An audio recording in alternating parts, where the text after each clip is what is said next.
Hoy vamos a continuar hablando sobre lo que es la coinonía.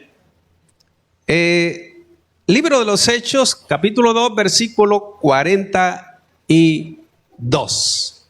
Y perseveraban en la doctrina de los apóstoles, en la comunión unos con otros, en el partimiento del pan y en las oraciones. Como 2024 lo hemos denominado el año de la coinonía. Antes de poder ponerle el lema del año, pues teníamos que orar y pedir dirección a Dios o decirle, Señor. Y habían otros lemas, pero realmente esto Dios me lo puso así, que se debería llamar este año el año de la coinonía. Los que estuvimos el 31 saben de qué estuvimos hablando, pero hoy vamos a retomar el tema de lo que es la coinonía. Y esta palabra, por supuesto, es de origen griego. Koinonía significa un tener en común. Significa también compañerismo, comunión, participación o interacción social. También significa ayuda y contribución. Entonces, la unión entre hermanos es importante. Si hablamos de las familias de sangre, es decir, hermanos carnales, como también se le dice, es bueno que las familias se lleven bien, pero no todas las familias se llevan bien. Es decir, hay personas que tienen hermanos, pero como que si no tuvieran. Me imagino que de esos no hay aquí. Y hay otros que sí se llevan bien. Se llevan muy bien. Sea hermanos, hermanas. Y a veces entre la familia más grande es mejor todavía. Porque ahí cuando se reúnen, digamos, en la casa tal vez de los papás, si es que están vivos los papás. Ahí se reúnen todos los hermanos, las cuñadas, los nietos, los sobrinos. Y es interesante eso. Pero hay familias que son bastante, reducidas. Y más en este tiempo que hay algunos que solo un hijo quieren tener. Y hay parejas que ni siquiera uno quieren tener.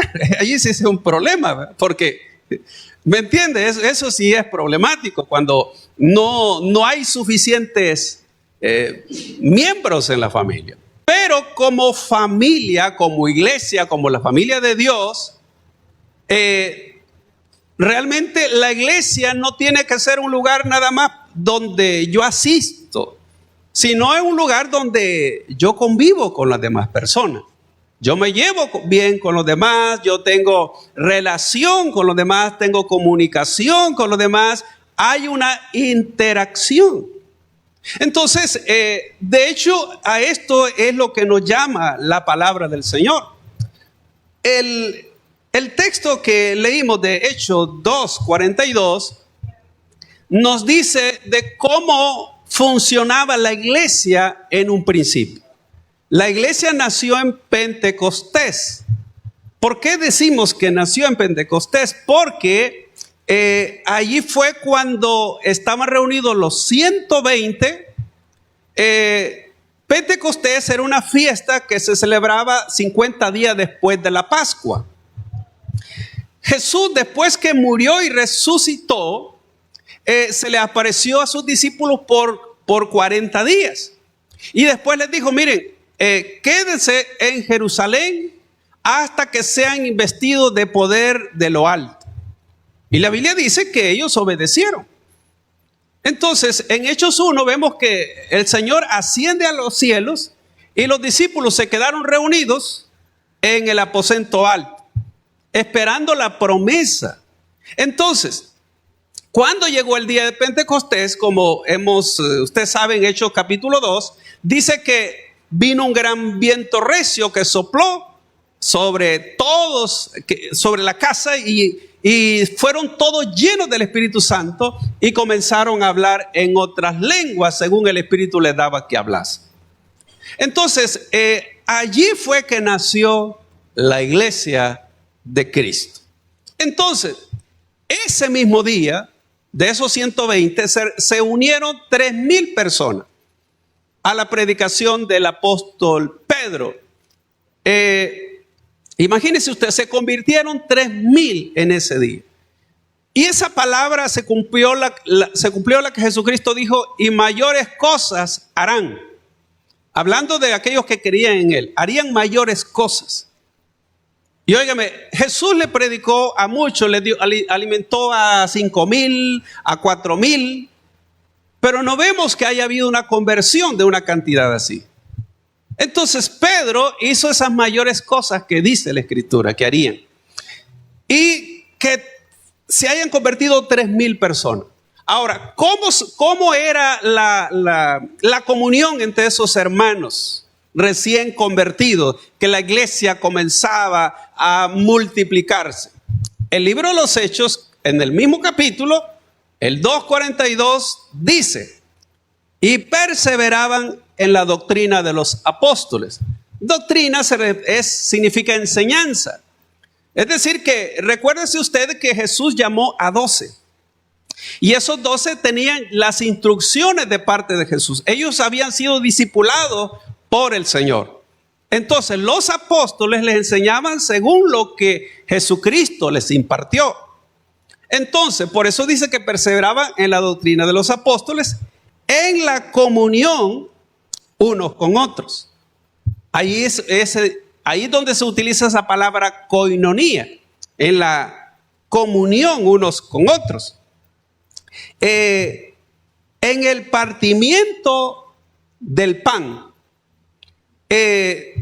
los teólogos están de acuerdo que se refería pues a la Santa Cena. A lo mejor también se reunían en hogares para comer.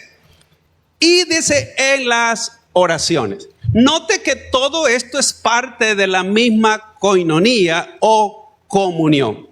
Por eso es que koinonía significa lo que ya les mencioné. Un tener en común, compañerismo, comunión, participación o interacción social, ayuda o contribución.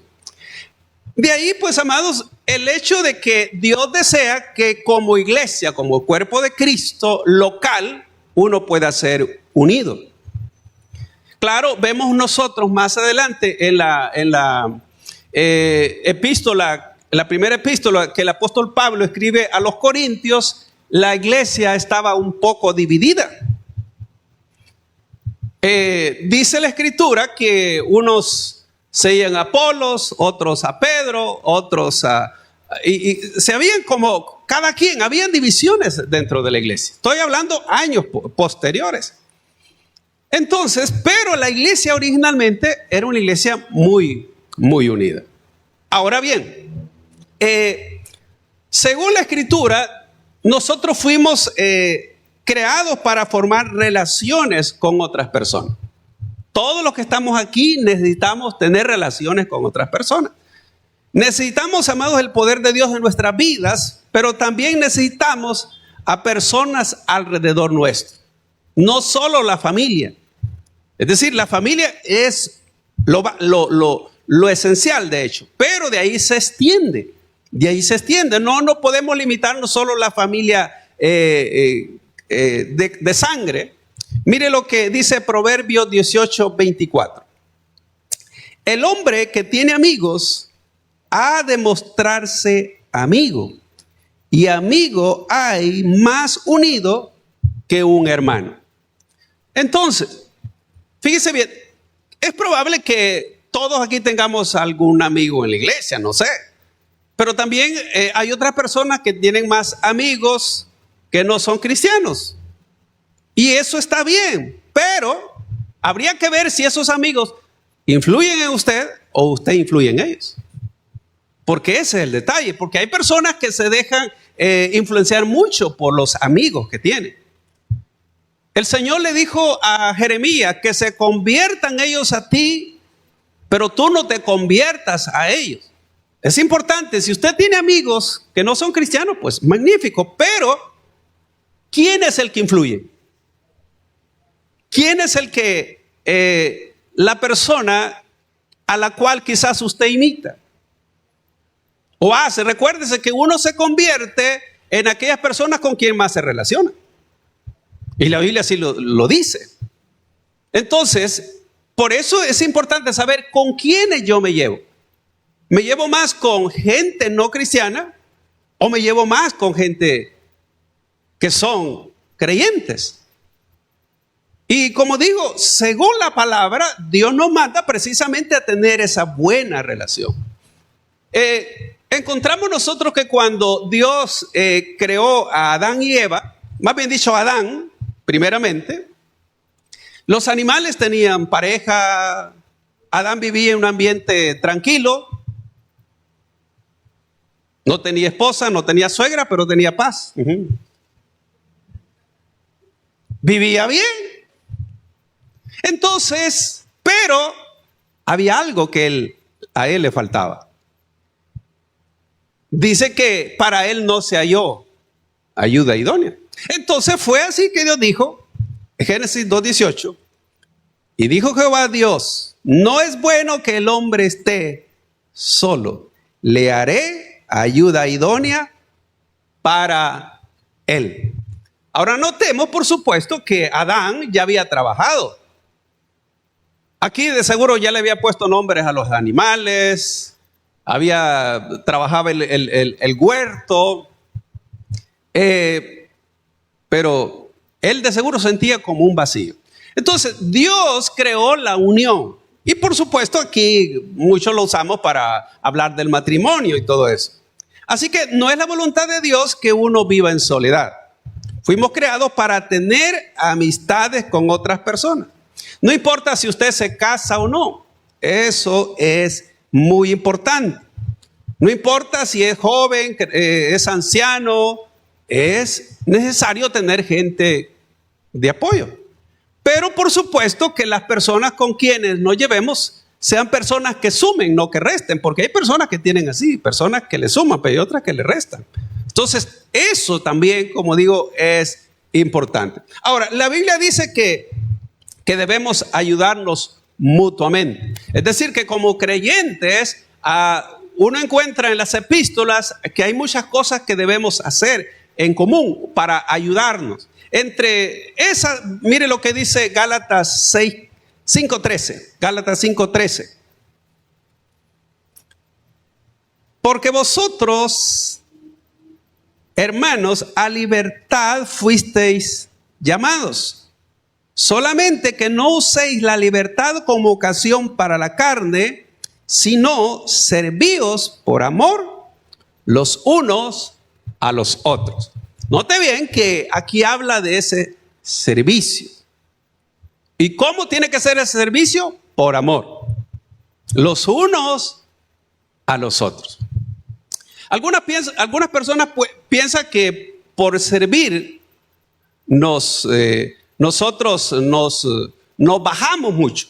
Usted puede ver que Jesucristo fue, óigame, un servidor.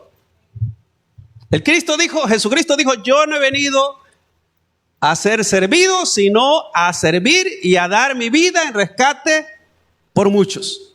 De tal manera que, por ejemplo, algunas personas que tienen niños, mientras usted está tranquilo, pues hay otras personas que le están sirviendo a usted, le cuidan a los niños, y eso en cualquier parte lo hacen así. Ese es parte de ese servicio. Ese es servirnos los unos a los otros. Según la Escritura, como todos tenemos dones y talentos, esos dones y talentos tenemos que ponerlos al servicio de los demás. ¿Ve? Porque de esa manera nos ayudamos mutuamente. Les he contado que una iglesia donde estuvimos, mi hija y yo estuvimos hace unos años, la iglesia Sarebach, que es que hoy ya no está al frente el pastor Rick Warren, es una iglesia muy grande, pero tiene más de 300 ministerios. Y los ministerios tienen que ver con ayuda siempre. Y los ministerios no solo dentro de la iglesia, fuera de la iglesia. Diferentes tipos de ministerios. Y eso es muy bueno porque, oiga, primero uno se siente útil.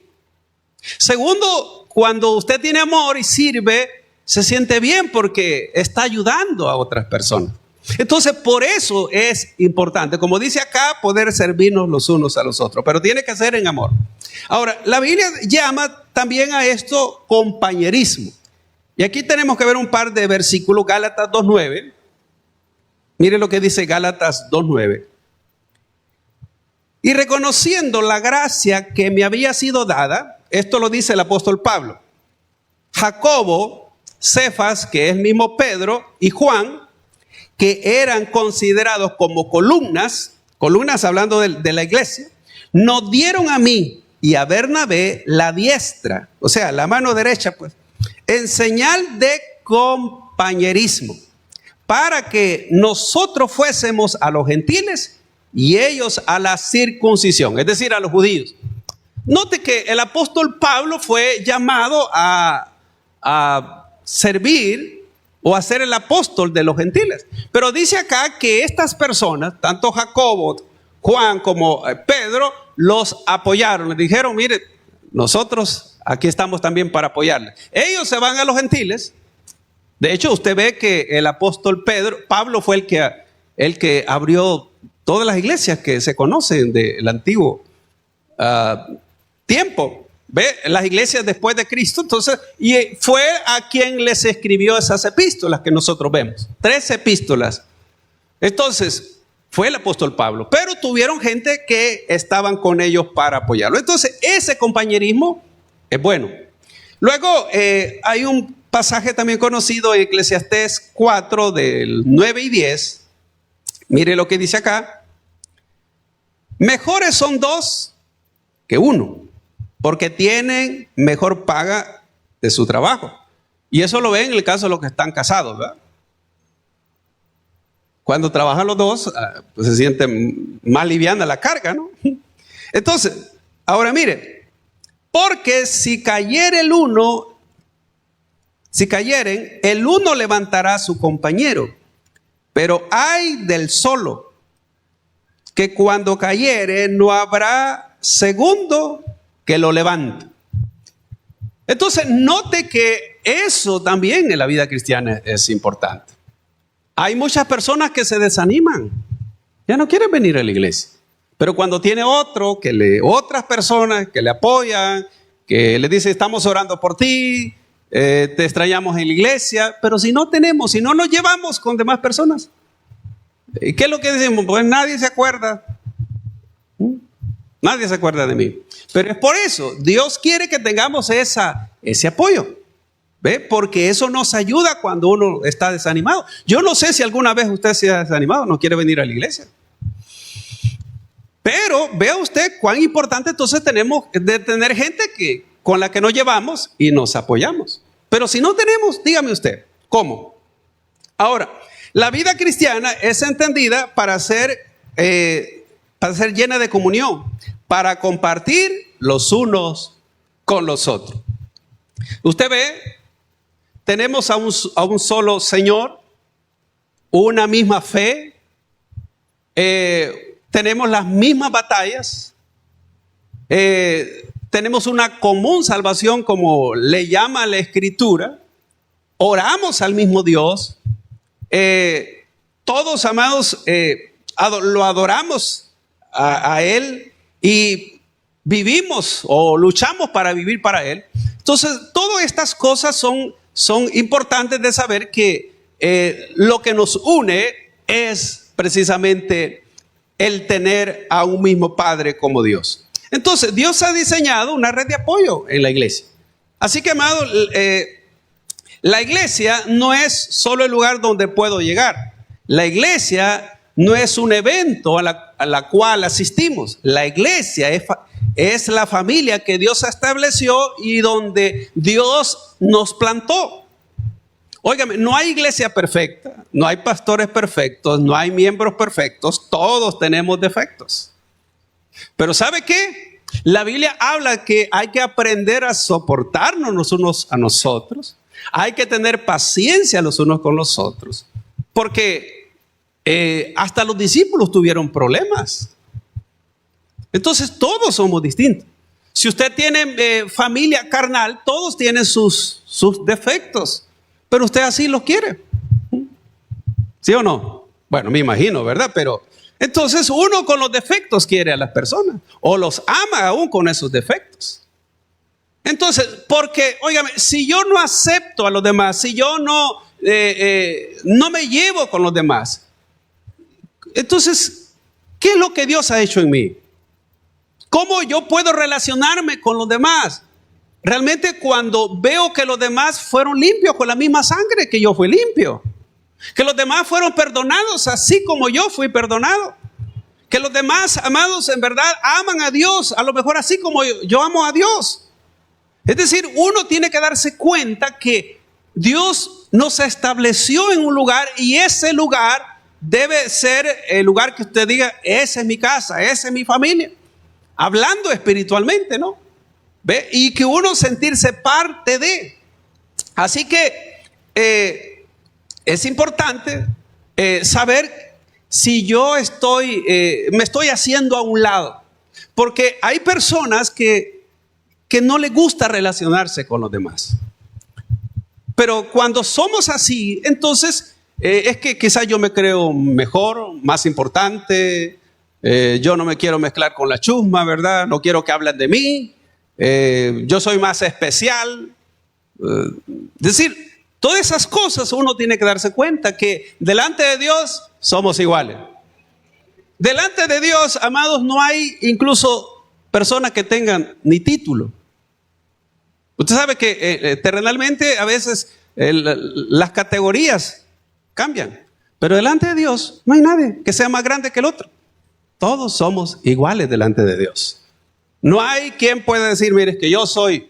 No, amados, todos somos iguales. Entonces, realmente, amados, necesitamos tener ese compañerismo. La pregunta es, ¿será que estamos demasiado ocupados? ¿O sus prioridades están ordenadas?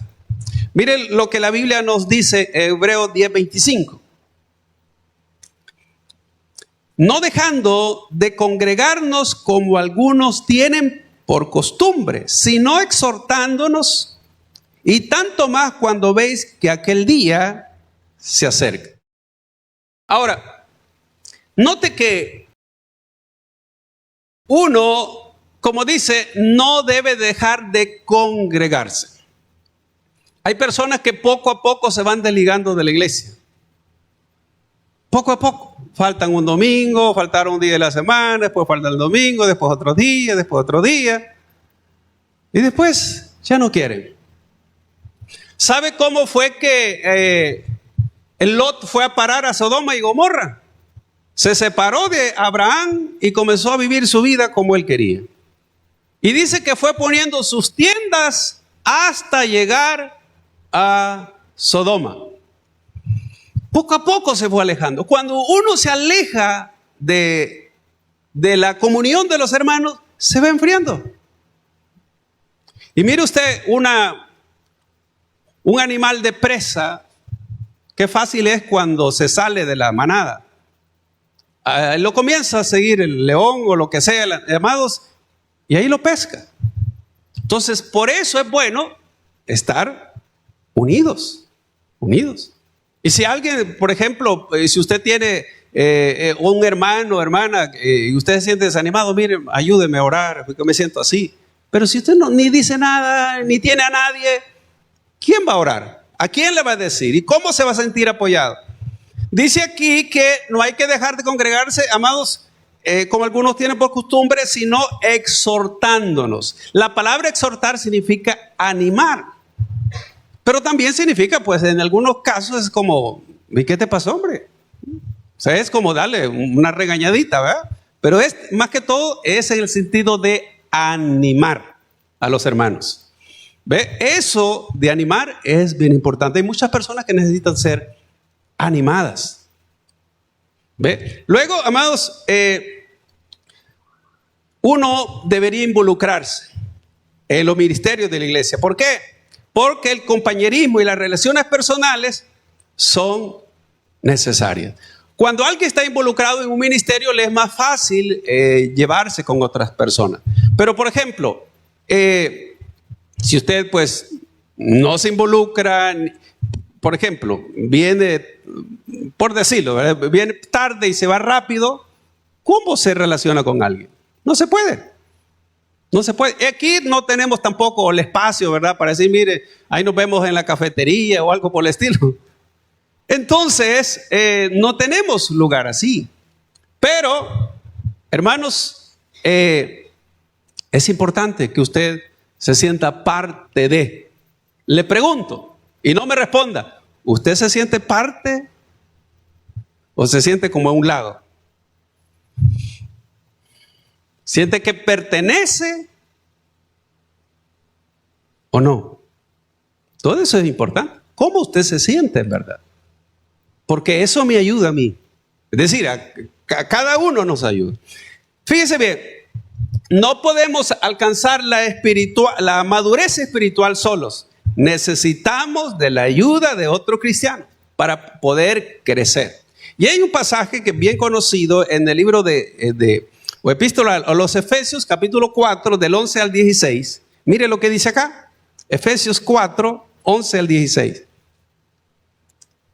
Y él mismo constituyó a unos apóstoles, a otros profetas, a otros evangelistas, a otros pastores y maestros. Aquí habla de 5 ministerios. ¿Cuál es el propósito de los 5 ministerios? Oiga, a fin de perfeccionar a los santos para la obra del ministerio, para la edificación del cuerpo de Cristo. Oiga bien, que uno de los propósitos de Dios no es que usted solo sea salvo. No es que los creyentes lleguen a ir al cielo un día, sino que dice perfeccionar. Y esta palabra perfeccionar habla de madurez. Que todos podamos crecer, madurar. Entonces, perfeccionar a los santos, ¿para qué? Para la obra del ministerio. Así que no piense que usted y yo fuimos salvos solo para ir al cielo, sino para hacer una labor antes de ir al cielo. Oiga, ido Jesús al cielo, ¿quién es que hace la labor aquí en esta tierra? Es la iglesia. Es la iglesia.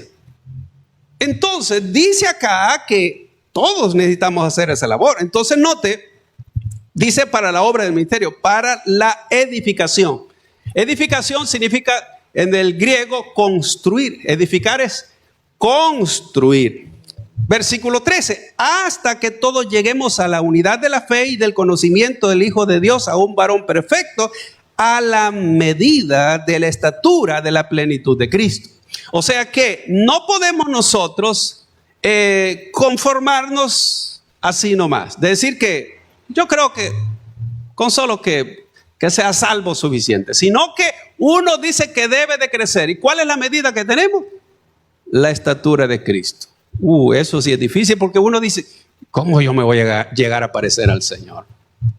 ¿Sabe cómo es que nos llegamos a parecer al Señor? Con el fruto del Espíritu, que vamos a leer parte más adelante. Entonces, con el carácter, con el amor, todo eso nos llegamos a parecer al Señor, con humildad. Todo eso, amado. Dice, versículo 14, para que ya no seamos niños fluctuantes llevados por doquiera de todo viento de doctrina, por estratagema de hombres que para engañar emplean con astucia las artimañas del error. Otra de las cosas que vemos que es necesario estar unidos, amados, es porque tampoco Dios quiere que seamos como niños, que somos llevados de aquí para allá. Es decir, un creyente no puede andar que como esta iglesia ya me cae mal, me voy a ir a otra iglesia. Que el pastor me cae mal o que el líder me cayó, una hermana cayó mal, me voy a ir para otra iglesia. Eso es ser un niño. Dios quiere que nosotros maduremos. ¿Ve? Entonces, ya no seamos como niños. Y luego dice, 15, sino que siguiendo la verdad en amor, note bien esto, crezcamos en todo, en aquel que es la cabeza, esto es Cristo. Entonces note, ¿cómo podemos crecer?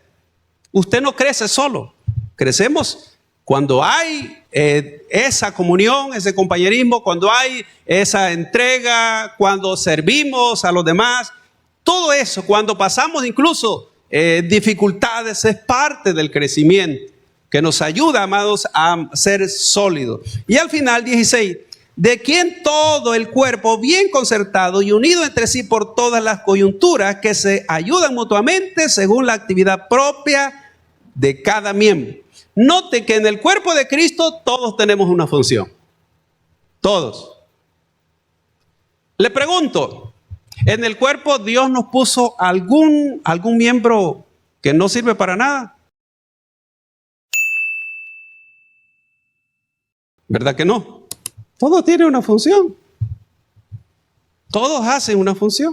Entonces dice que aquí también en el cuerpo de Cristo, Dios nos puso en el cuerpo para que cada uno haga una función, por muy pequeña que sea.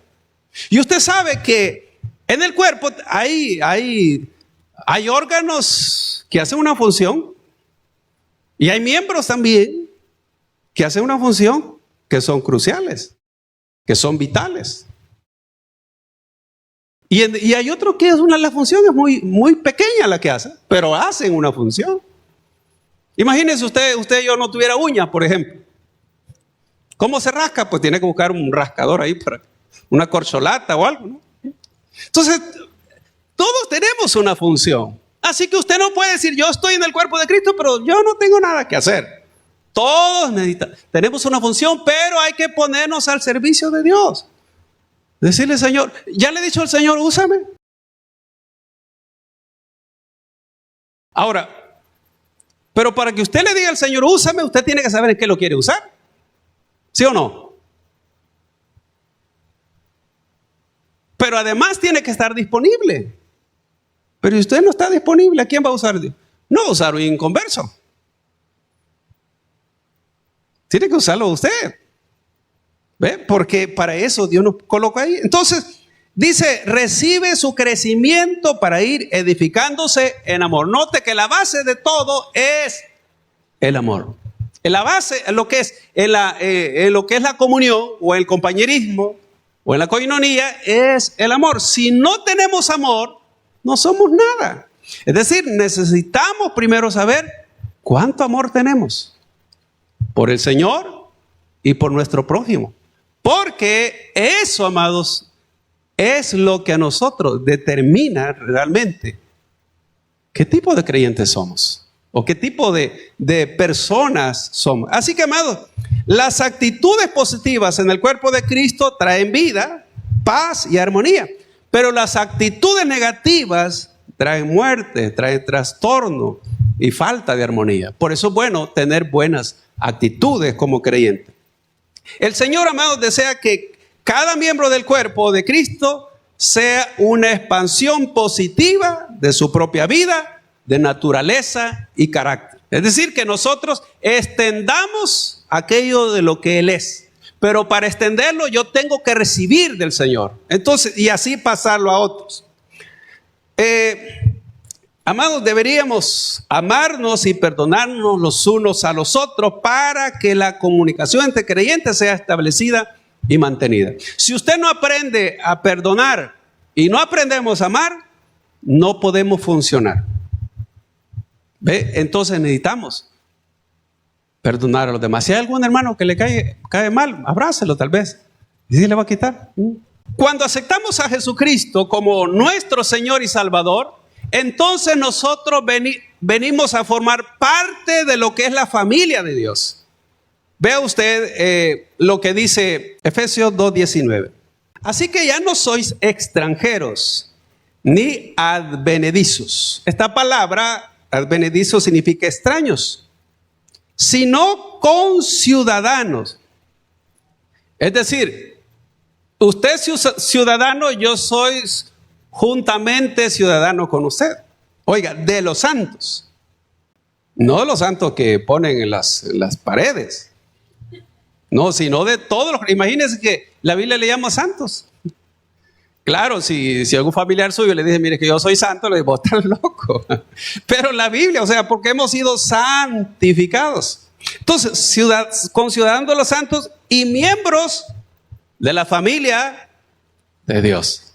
Eso es cuando usted y yo recibimos a Cristo. Nos convertimos en miembros de la familia de Dios. Ahora, imagínese usted que Dios es Padre de todos nosotros.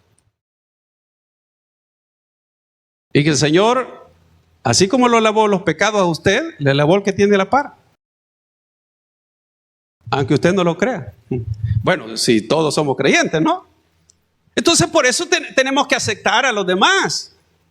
aceptar a Cristo entonces como nuestro Salvador, dejamos de ser extraños, extranjeros, amados para la otra persona, y venimos a formar parte de una nueva familia. Hay que recordar que la comunión verdadera sucede cuando los miembros de la familia se conocen, se aman, se alientan y se unen en este peregrinaje que tenemos. Todos vamos para el mismo lugar, es decir, para la presencia de Dios un día. ¿Ve? Y allá vamos a estar. Y si usted no puede ver al que está aquí, imagínese usted. Por eso tiene que llevarse bien con todos los que estamos, para que así cuando estemos allá, ¿verdad? Decir, bueno, hey, aquí estás también, ¿verdad? Entonces, al tener comunión con los demás miembros de la familia de Dios, se comienza a perfeccionar a través de la obra del Espíritu en nosotros. Este texto usted lo conoce, Gálatas 5:22. Dice, mas el fruto del Espíritu es amor, gozo, paz, paciencia, benignidad, bondad, fe. Fíjese bien, si Cristo está en nosotros, podemos dar ese fruto.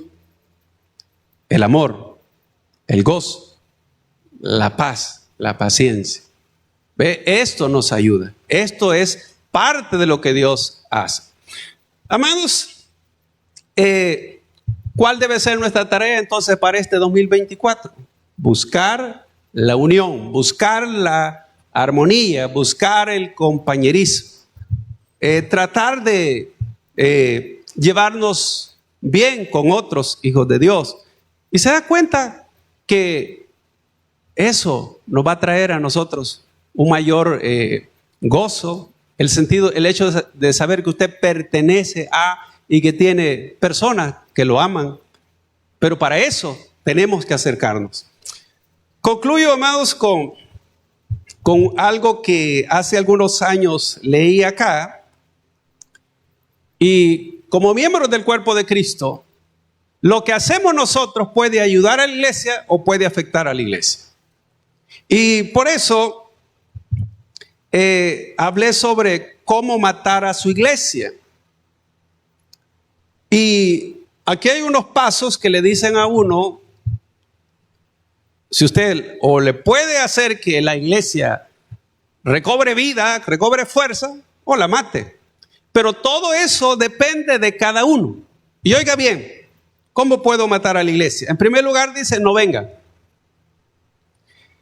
Y si vienes, ven tarde, dice. Al venir, ven de mal humor. Que se pelea ahí con la servidora, o el servidor que lo mandó adelante, ¿verdad? Al salir de la iglesia, pregúntese, ¿qué valía todo esto? ¿O de qué sirvió? No acepte nunca un cargo en la iglesia. Rehuya todo cualquier cargo. Deje que el pastor y los servidores hagan todo el trabajo. Al acudir al templo, siéntese muy atrás, cerca de la puerta. No cantes. O si cantas, canta bien desafinado. Espera por lo menos a cómo estuvo el sermón para dar tu ofrenda. No anime al pastor. Cuente las faltas de su pastor y de la iglesia a todos los que le visiten. No traiga nunca a nadie a la iglesia. Si hay algunos miembros animados que sirven a su iglesia y trabajan, son solo una asociación exclusiva. Si tu iglesia, por mala fortuna, es una iglesia feliz y armoniosa, condénela por su tibieza, indiferencia y falta de celo. Cooperando con lo anterior, tú matarás por seguro a tu iglesia.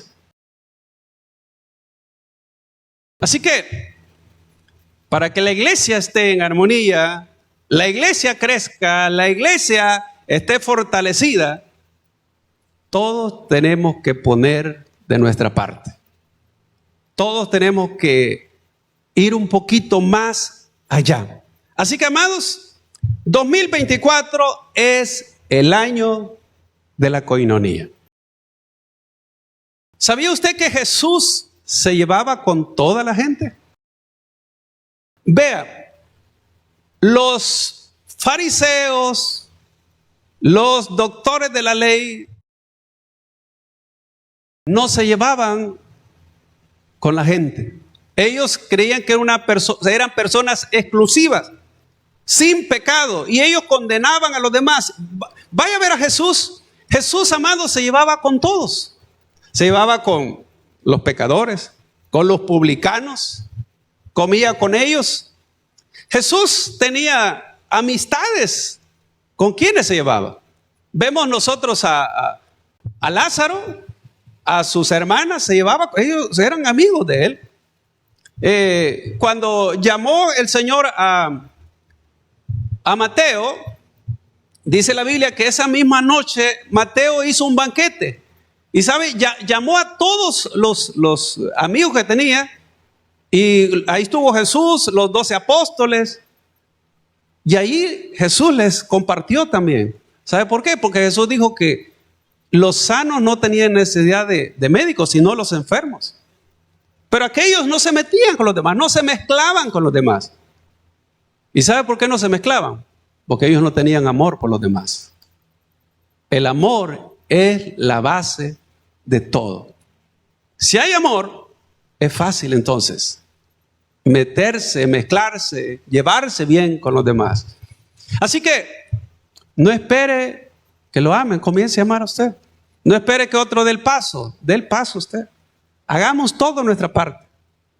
Pasemos por alto las ofensas o aquellas cosas que no nos parecen, porque usted no va a encontrar la iglesia perfecta, porque usted no es perfecto. Ni yo lo soy, ni habrán pastores perfectos, ni líderes perfectos, ni nadie perfecto. Todos estamos llenos de defectos. Y así Dios nos ama. ¿O usted cree que si Dios no lo amara por los defectos suyos, diga, no, que vos tenés estos defectos, así que apártate? ¿Verdad que Dios no hace acepción de personas? Sin embargo, nosotros muchas veces hacemos acepción de personas.